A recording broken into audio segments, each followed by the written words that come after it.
On October 10, 2025, the Chicago Transit Authority kicked off its historic partnership with Grammy Award winner, proud Chicago ambassador, and public transit supporter, Chance the Rapper. On the afternoon of Chance's big homecoming concert date, CTA hosted Chance and 100 of his fans aboard a Red Line train that, for one ride only, became the Star Line.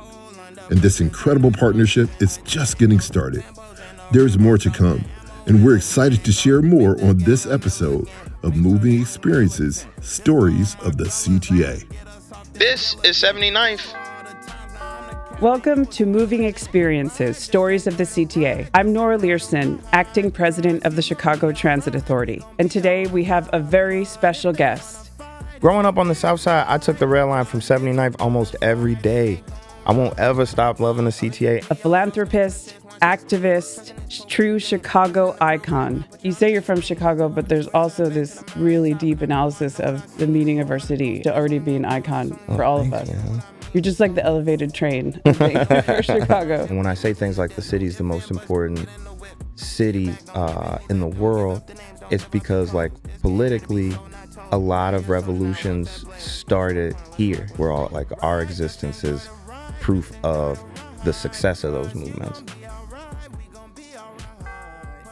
Thanks so much for being with us, Chance. Thank you for having me. This is part of our partnership that we kicked off together, CTA and Chance.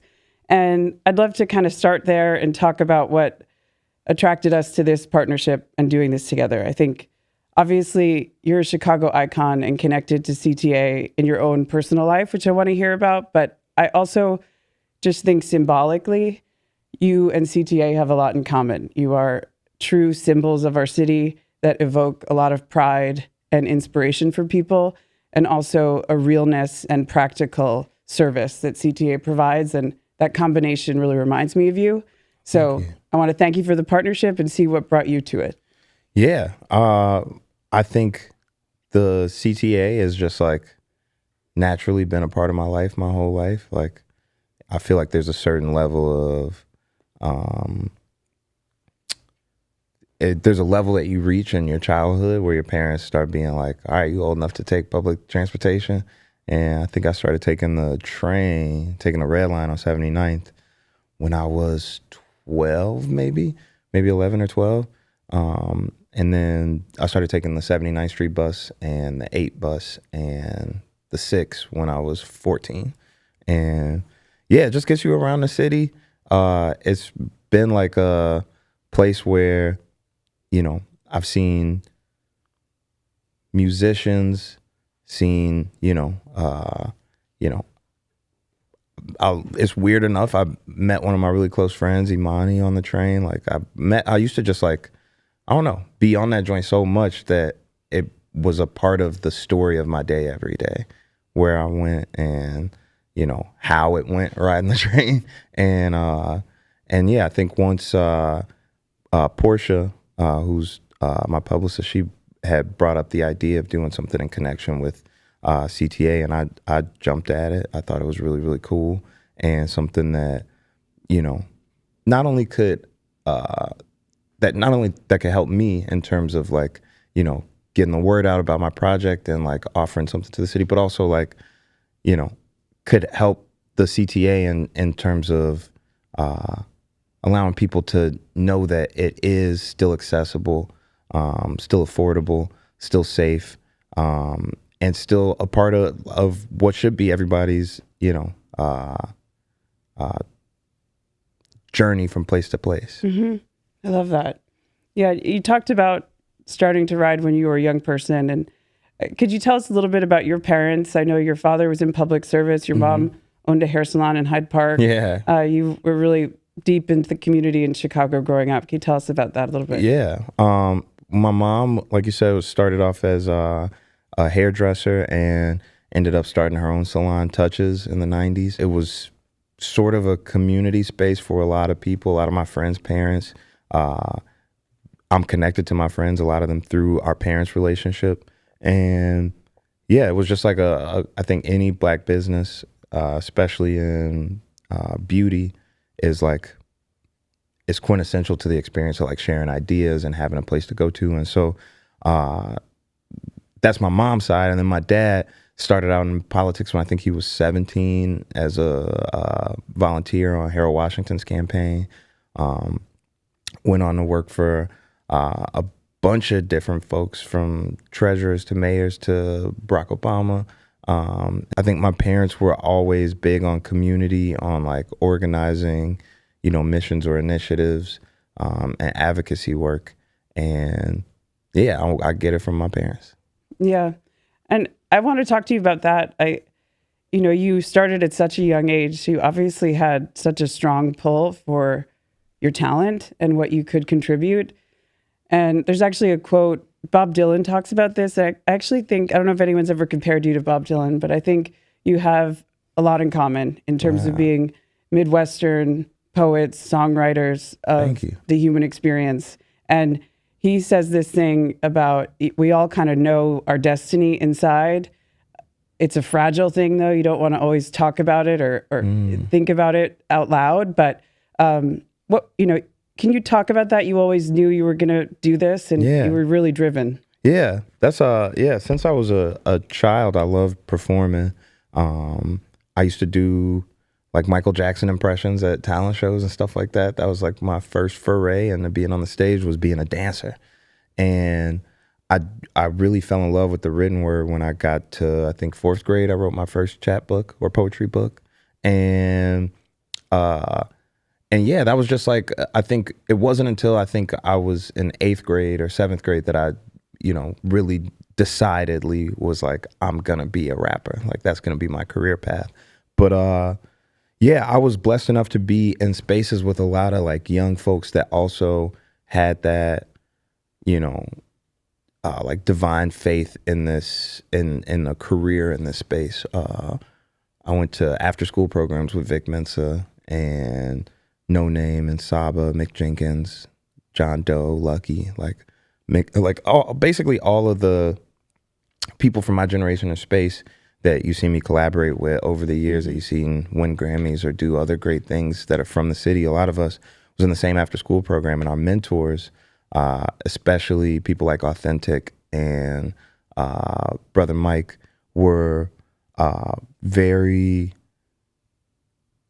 stern and making sure that we believed that we were artists already, that we weren't like artists in training or like, practicing to grow up and finally become an artist, but we were already, fully formed. And we could, obviously hone our skills. That's what the space was for. But they wanted us to have that same fervor or confidence in our work as somebody that does it already professionally. And so I think in that time that I spent at, in those after school programs, like I was being told every day or I guess supported in the idea that like, this is the predetermined destiny. I will be, an artist for life. Mm-hmm. Wow. Yeah. Those mentors just seem so impactful on you. And the group just seems strikingly still close, right? I mean, you still work with them. 100%. And what does that feel like to work with people you worked with, 15, 20 years ago? It's beautiful. I feel like I love nostalgia, and I love, heartwarming reconnections or reunions. And one of them that was really dope was like a couple months ago, we did an anniversary for the album that I did with my band called Surf. And it was the 10-year anniversary for the project, and all these people that, like I said, I grew up in poetry programs with, music after school programs with, some that we organized our own open mics together. Like all those people are still, in the art space, poets, rappers, comedians, whatever. And everybody was just in the space, in the backstage together for the first time. And I felt like it was all in the back of our minds that like, we're grown now, we're all in our 30s, and we used to be 15-year-olds doing the exact same thing. And I had to be the one to be like, y'all don't think this shit crazy? Excuse me. But like, yeah, like this, like we had to have like a little group hug moment. And yeah, but shout out to Rach Jackson. Shout out to Toaster. Shout out to like all the people that used to do Louder Than a Bomb and Brave New Voices and all those like different, poetry competitions. I think also like really made us perfect for the stage, because before the music and before the production and the lights and everything, like it all comes down to your word and how passionately you can deliver it. And so I think we were all like, you know, primed for this. Mm-hmm. What do you think with young people today? And that makes me sound like an old person, but with young people, you know, it's a little different in terms of phones and social media and recording. Yeah. I just kind of picture your era of creativity as this kind of free expression, that everything wasn't immediately on the internet, right? You could be in a room with people in an after-school program and experience it together. Do you think about that, how kids produce differently now? I do. The idea of like virality, like being a viral star in high school, was not like very like common when I was in high school. Like there were kids and people that had like video cameras and stuff. We had Facebook, but it wasn't to the level. Like kids today can literally become famous, like without their parents' consent, without like, you know, understanding what it means to be famous, just because everybody's got a phone and everybody's got social media and anybody can, you know, have something go viral. So I think about that all the time. We were blessed to be like in a space where we were constantly built up, but also constantly humbled. And I think like because of that space, we was able to like just sit around and freestyle for hours. Like we used to literally just come to the library, put on beats, just stand around and make up raps on the spot that were beautiful, and nobody would record it. We would just be there to like share in this moment and like, you know, prove how, you know, raw we were. And I think like kids today have, I think it's low key damn near harder for them because everything is a little more scrutinized, a little bit more publicized, and they have access to all the information in the world. Like when I was a kid, I was, you know, blessed enough to, again, to be in a space where we had real conversations about, you know, capitalism, Western expansion, just the way that our country and our world had been set up. So we were young cynics, but we were also like able to feel that way and like, you know, crystallizing the experience and become like, you know, more and more, I guess, knowledgeable people before we had a big stage to speak on. And I think kids now, they kind of like, they're learning as they're going the whole time. Mm-hmm. Yeah. And speaking of you being a voice on lots of different topics, I'm struck by, and others notice this too, but you have a positivity, sort of a silver lining aspect, even when you're talking about really serious, important things. I was struck even at your concert at Northerly Island. It was a rough time in Chicago. Mm-hmm. It's a complicated time for our city. And you still said things like, you live in one of the most important cities in history, right? And you didn't kind of take the bait on controversial stuff. It just hit right on the pride of the city. I mean, is that intentional, or is that something you've naturally always done? I guess it's intentional and it's natural. I think like that's my goal, is to like speak towards things in a way that's speaking life into them.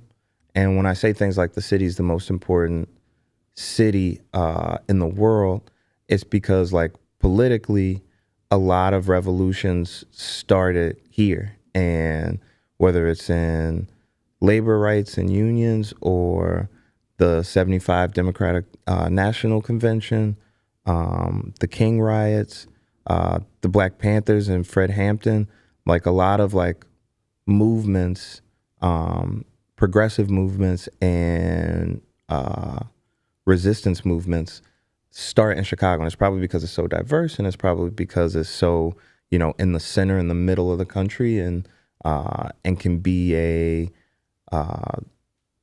sort of a marker for where we stand, like morally or just as a country.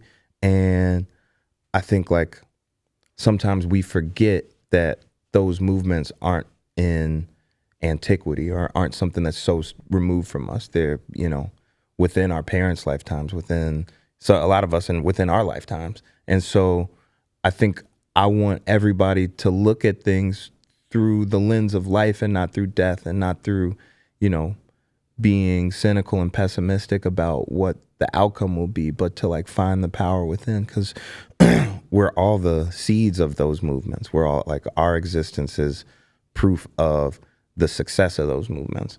And I want anybody that comes to my show to have faith in themselves that they can move things in the right direction. Mm-hmm. Yeah. And, you know, there's a lot of artists from Chicago that talk a lot about being from Chicago, but you've really become an icon of the Thank city. you, man. And I think what you're talking about is part of that, right? That you don't just say you're from Chicago, but there's also this really deep analysis of the meaning of our city. And I just think it's a powerful thing at your age to already be an icon for all of us. Man. You're just like the elevated train, I think, for Chicago. And just shifting to your album, I'm a huge fan of the album. Congratulations on it. You. Congratulations on the tour. What a huge accomplishment. I wanted to kind of talk about some of the songs on the album. Yeah. Back on the Go is a collaboration with Vic Mensa. It strikes me as a song about manhood and vulnerability. Yeah. I've sent it to friends of mine that have sons and thought it would be a good thing for them to share. I wanted to see, is that what you're sending with the song? Yeah. I think for me, it's a song about the power of a reset and the power of like accountability and moving forward. I think like that song really perfectly embodies like how it felt to, you know, to reach inside myself and pull out all the greatest things that I had to like convince myself were still there. And, you know, in the 6 years that I was making the project, I went a lot of places and spent a lot of time in those places. Spent a significant amount of time in Jamaica and a really significant amount of time in West Africa and a lot of time at a lot of different art fairs around the world, in Switzerland and in Italy and Paris and everywhere. And I think those experiences, like meeting those people and going further and further away from home, miraculously brought me closer to understanding my initial purpose and where I was supposed to be in the world, and really brought me back to Chicago and in a way helped me to value not only like, you know, these things that, you know, these people that I love and need that are here, but also value, you know, some of the heartbreak, some of the toughness of the journey. Like there's a lot of references to art throughout the album, the different, you know, stylistic periods, different artists, different mediums. And in that song, there's a part where I talk about, I say, my real life feels like a still life back on the canvas just to see what it feels like. In boxing, like the canvas is the floor. When your back is on the canvas, like you've been knocked down. But also like in still life portraiture, like it captures all of the beauty in one still moment. And regardless of what the, you know, the artist or the subject is feeling, you get to see the beauty of that moment. And that's what I feel like that song is for me, is like seeing the beauty in everything, in the darkest moments and, you know, the triumphant moments, but just being able to look at it all as like this beautiful work. Yeah. And then did you and Vic write that together? And I mean, connect on those concepts in your own life? Yeah. So we had both spent time living with our parents in this moment in life for different reasons, but I was living with my mom. He had moved back with his mom and dad at the exact same time. This song was written years ago in like 2023, I think, maybe 24. And we connected on that. One funny thing, just anecdotally, is whenever me and Vic make a song, we can never agree on a hook. There's always two hooks on every song that we do. And in the end, we end up having to compromise. One of us has to like take our chorus that we made off of it. And Vic was gracious and let me take off the hook that he had made. But I felt like my hook spoke to what both of us were talking about, which was just like, you know, my favorite part of the hook is tell my mom back in my room, I'll be packing up soon. I just need to lay low. Anyone ask if you see me, say no.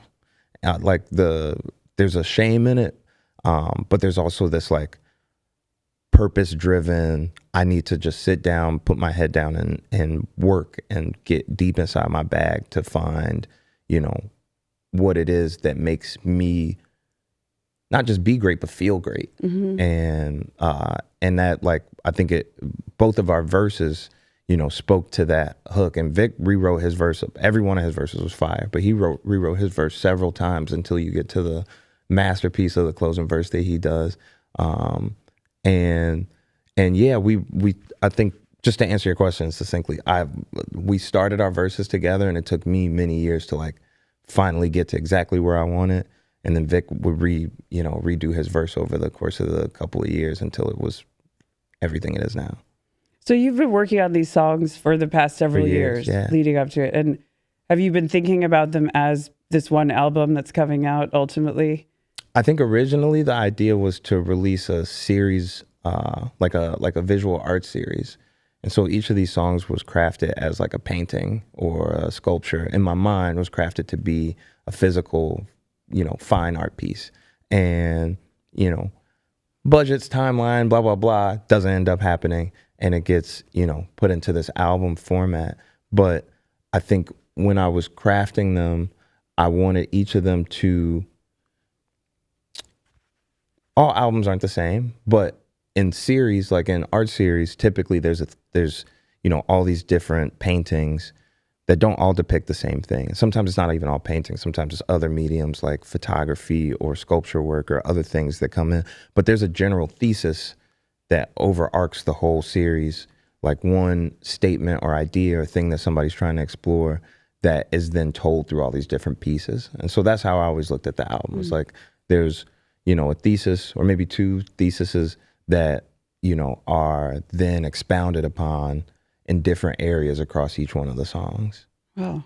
Has that always been your process for writing, or has it changed over the years? No, I changed a lot. It changed a lot. It used to just be like, get a beat and start trying to rap on that joint. Yeah. But I think me spending a lot of time when I first went to Ghana, that's when I started connecting with fine artists and learning about their process and learning how much, you know, time they put into the details, into like choosing a canvas, you know, choosing whether to go oil or acrylic or watercolor, choosing, you know, what to paint in general. And then the sensory detail is what I think I really picked up on. And so I tried a lot, you know, I learned from painters and from literary writers just how to, like, you know, invoke smell without being too on the nose, or how to invoke, you know, the sound of something or the feel of something without, you know, being too on the nose. And once I started in that space, I was like, oh, this is like, it made me, you know, further respect my art form and all the ways that I can, you know, mimic what they do and go maybe even past what they do. Oh, yeah. And Space and Time is, I'm obsessed with that song. Thanks, it's my train song. I listen to it every day. It kind of, the lull of the train feels like that song. And then just that you're moving through time and space. Yeah. It's a beautiful song. Can you talk a little bit about it? Yeah. Space and Time is one of my favorite songs I've ever written. It's a couple of years old too, but it really like got all the way together in 2025. But it's a record, it's a ballad about it's a metaphor to my own life, but the character in the song is somebody that like the song says, grew tall overnight, like went through this adultification at a young age and became, you know, a big star and like basically like a seafaring conquester, like Odysseus. And the song in the second verse describes this travel that he does and how he gets caught up in this world that's so, you know, distant from him and different from him, and becomes a king there. And at a certain point, you know, starts to long for or hope that his family is still waiting for him back home. And the song concludes in the third verse with, you know, pretty somber and like, you know, sad, but also like revelatory moment of getting back and finding out that time and space moved on without him while he was on conquest, that the world kept going, and that it's actually unfair to hope that that stuff would, you know, stay dormant. And it ends in the perspective of the love interest that he had, or the love loss that he experienced. And she explains that, like I said, her the time has moved on without him. And I think it's probably one of my few, if we were to put him into genres, one of the few tragedies that I've written. But it's also like, there's something that's still hopeful about it. And like how you said about the silver lining, it's one of those, if you really love me, let me be free kind of things. Yeah. Well, just the sound of it is uplifting. There's something just physically that it gives you a sense of comfort, at least for me. That's love. Yeah.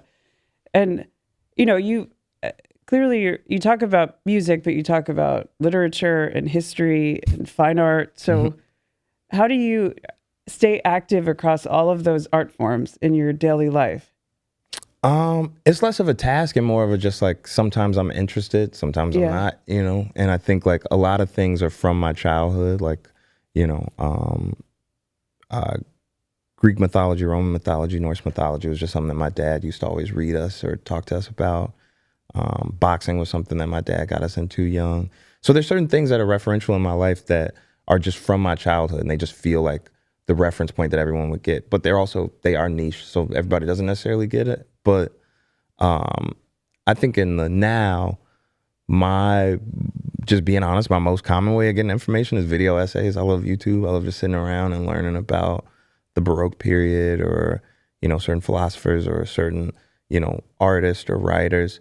And just watching little like 10 to 20, sometimes 2-hour long videos on YouTube with people just explaining their research and history. But I don't know. That's actually a really good question. And when you say it like that, I sound like I'm super smart. I'm not. It's striking to hear your references. Like, I think, there's just things that I liked when I was a kid that I remember. Yeah. Yeah. And, you talked about your creative process changing, but obviously you have a ton of partnerships that you do in your songs. You collaborate with people. Yeah. At what point in creating a song do you think, I'm going to collaborate with this person and make a song, or do you make the song and then bring in the person? It's more the latter. I'm trying to think of if there's any songs that like I made and I knew in that moment that a person would be on it. Specifically from this album. I think there's other cases where I'm like, oh yeah, I'm going to send this to this person. But I can't really think of. Ride is actually probably the best example of like, when I was making it, I was like, this sounds like Do or Die. This sounds like Twista. This sounds like Pope Pimp. This sounds like certain, Chicago. It has certain Chicago attributes just to the sample, just to the beat, before I even started writing it. So I knew I always wanted them on the song. But a lot of cases, unless it's a beat that sounds like somebody, sometimes if I get a beat like, and it has a certain regional sound to it, I'll be like, oh, this sounds like Ice Spice, And in my head, I'm like, oh, I'm going to get them on the song. But sometimes that doesn't work out, So I think typically the most common thing is that I just make a song. And then later I'm like, this song is too short, or this song needs a girl voice, or this song needs somebody to rap fast on it or something. And then that's when I get to start thinking about who I would like to collaborate with. What about No More Old Men and Jamila Woods? How did that come about? Yeah, that's one of my favorite songs I ever wrote. Jamila saved that song. I think there was a point where I might not have used the song because I couldn't get the hook right. So when it first started, I think I had a hook where I said something about dancing with me. And then Jack Red, who's an artist that I frequently work with, amazing Chicago artist, and actually collaborated with me and Jamila on, what was our first song? Sunday Candy. And he did a hook that was in that similar space. And then I never want to forget this, Kim, who I still need to work with. Do you know who Kim is? K-E-M? I can't get over you. Do you know that song? It doesn't matter. Kim, y'all. K-E-M. Kim did a hook for that song at one point when we went to Atlanta. And he actually re-sang the part that Jack Red wrote. And I just couldn't get it in the space. I love the lyrics of it, and I love the concept of the song. But at the end of the day, the hook is what people sing. Like, that's what makes people decide if they love a song or not. And so I couldn't really find it to get it to that space. And one day I had Jamila come through the studio, and just to take a second to just harp on how important Jamila is to Chicago and to me, like, she was the one. Like, when it came to poetry, like in those after school programs, not only was she in competition, but she was also running the writing workshop. She's, I think, maybe 2 years older than me, if not just 1 year. But when you're in high school, that feels like, you know what I'm saying? So it's like, she was like our big homie. And when, if I think back to any time I've ever worked with Jamila, ends up being my best work, from Sunday Candy to Blessings. You know, she used to be in a band called Milo and Otis in 2012. I did a feature for them. That's one of my best songs. But she's just a queen of like stage presence, writer, great vocalist. Like, that's what we trained on, and she's got all of that. So she came to the studio. I played her a few songs. When I played her No More Old Men, she was like, this is the one. And she just wrote that whole hook and bridge from scratch. And that really just changed the whole song, and what she writes about and what she says and how she says it. We're going to live till our hair turn white. Like, that's radical for Black folk. Like, we don't, you know, even allow ourselves to put a value on age, because we know sometimes how unlikely it is, you know. And we gonna live till our hair turn white. No law can find our names. Like, how radical is that in the same year that Assata Shakur passes away, you know? And when we run, no one's chasing us. The street lights on, the kids all come back home. Like, that's something that like we experience also almost uniquely as Black folks, is that, you know, our parents wanting us in before the street lights come on. Like, that's like colloquially like something that just gets passed down. But it also, you know, invokes the feeling that so many Black parents have had to feel when their children die from, you know, gun violence, state-sanctioned violence.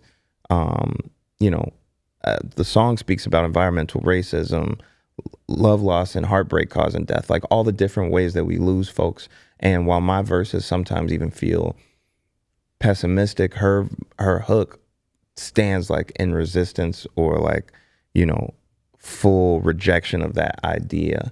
And I just like, I always thought she was the greatest, but like when she wrote that and sang that, I was like, she's the greatest. Yeah. It's such a beautiful example of what you're talking about, not saying something on the nose, but actually saying it even more powerfully that way.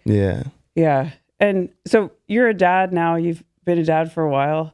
How has that changed or, you know, enhanced your time as an artist? Oh, it changed everything. I feel like I learned what love was from having kids. I feel like I understood prioritization and like real life better once I had kids.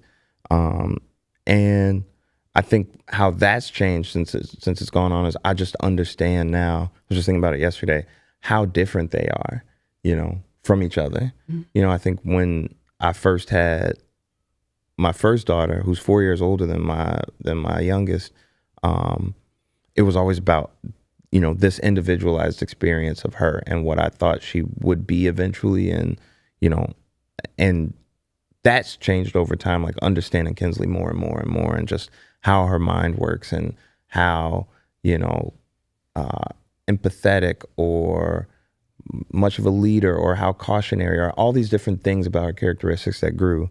And then my youngest, I started expecting her to be the same way. And she's her own person. And I just like get to see that more and more each day, like, especially when I spend time with them individually, that they're just not each other.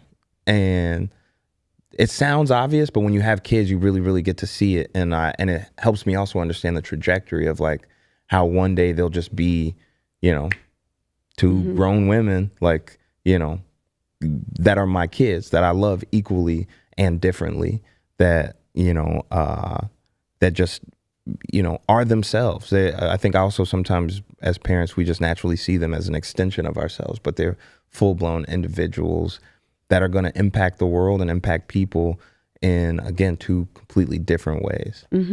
Yeah, absolutely. And how was the tour? The tour was beautiful. Tour was a great time. I'm a little bit sad that it's over, but I'm glad to obviously be back home with my kids. But it's something about, like I was saying earlier, like I think because we were in poetry, because we were in after school programs because we had to be on stage at an early stage in life, I have a deeper appreciation for performing than I do probably for any other part of this gig, you know? Like, I do like to be in interviews and pontificate, but like, you know what I'm saying? Like, that's not the job, you know? Even recording, like, that is a big part of the job. Writing is a big part of the job, you know?